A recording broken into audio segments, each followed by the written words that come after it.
Separate seed आणि याच्यात कसं होतं शेतकऱ्यांना मी स्वतः इथे येऊन दाखवतो काय होतं याच्यात कसं साईज किती वाटते कसं होतं हे सगळ्यांना मी पटवून सांगतो.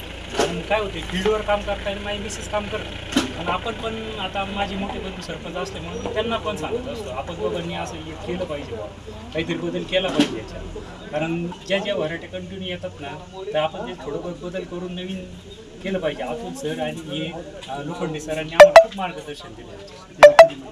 याला जवळ 6 महिने नाही तर याच्यात बाष्पीभवन कुठला आहे कांद्याची व्हरायटी काय ही साहेबरावची व्हरायटी साहेबराव सीड. कांदा कसं वाटलं? कांदा एक नंबर आहे शिवाय 4 पत्ती आहे आणि ही चाळी टिकायला क्षमता खूप चांगली आहे आणि कलर आणि खूप चकाकी.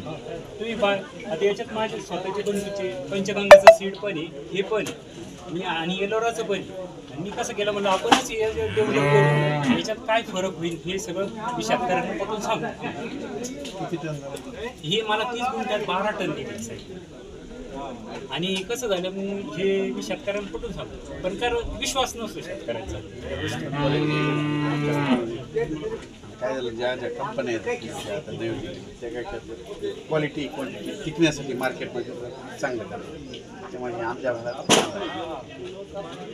आणि तुमचं हवामान खात्याचं खूप अंदाज असल्यामुळे कसं होतं आम्ही ज्यावेळेस कांदे काढतो त्यावेळेस आम्हाला खूप फायदा होतो. कारण ज्यावेळेस आमचा कांद्याचा पिरियड असतो त्यावेळेस तुम्ही जो अंदाज देत असाल कारण ह्या अंदाजानुसारच आमची शेती चालते. कारण हे अंदाज दिल्यानंतर तुम्ही आम्हाला कसं मार्गदर्शन तुमचं भेटतं.